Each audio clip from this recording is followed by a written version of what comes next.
सगळ्यांना नमस्कार। आज लातूर शहर युवक काँग्रेसच्या वतीनं आणि NSUIच्या वतीनं लातूर शहरामध्ये नीट परीक्षाच्या स्कॅमच्या विरोधात सरकारला जाब विचारण्यासाठी हे आंदोलन इथं होत आहे। आणि या माध्यमातून आमचा सरकारला सवाल आहे की या 23-24 लाख विद्यार्थ्यांचा काय दोष आहे? तुम्ही ज्या पद्धतीनं परीक्षा कंडक्ट करत आहात, वारंवार परीक्षेचे पेपर लीक होत आहेत, याचा म्हणजे जबाबदार कोण?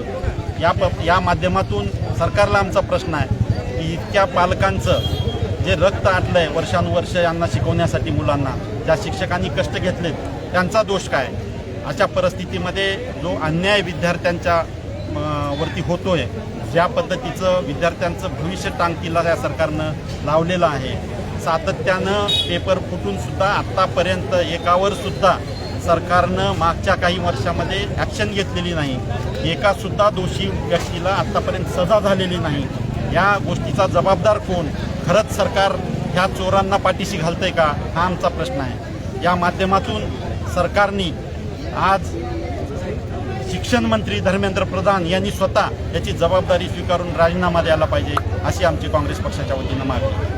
धन्यवाद। लातूर पॅटर्न बदनाम केलं जातं, त्याबद्दल काय? लातूर पॅटर्न हा 1-2 दिवसात निर्माण झालेला पॅटर्न नाही आहे। मागच्या 40 वर्षापासून हा लातूर पॅटर्न उभा करण्यासाठी वेगवेगळ्या शिक्षकांनी, वेगवेगळ्या संस्थांनी, वेगवेगळ्या पालकांनी, वेगवेगळ्या विद्यार्थ्यांनी आपलं रक्त आटवलेलं आहे। या लातूर पॅटर्नचा मी स्वतःसुद्धा एक घटक राहिलेलो आहे आणि या माध्यमातून जो पॅटर्न पूर्ण देशभरामध्ये प्रसिद्ध झाला, या पॅटर्नच्या मागं अनेक लोकांनी घाललेला घाम आहे आणि या पॅटर्नला बदनाम करण्याचं षडयंत्र काही लोक जर करत असतील तर नक्कीच ते दुर्दैवी आहे, याचा आम्ही निषेध करतो। लातूरचा PV कुलकर्णी जे आहे तो मास्टर माइंड निघालेला आहे, त्याच्यावर कठोर कारवाई या बाबतीमध्ये दोषी लातूरचा असो किंवा कुठलाही असो, त्यावर कठोर कारवाई झाली पाहिजे, अशी आमची मागणी।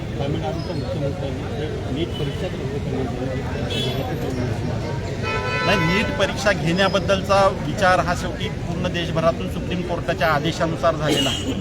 नीट परीक्षा घेण्याबद्दल आमचं ऑब्जेक्शन नाही, पण ज्या पद्धतीनं नीट परीक्षा कंडक्ट केली जाते आणि ज्या पद्धतीनं यामध्ये ह्या भ्रष्टाचारी लोकांचा सुळसुळाट यामध्ये पाहायला मिळतो, तो दुर्दैवी आहे।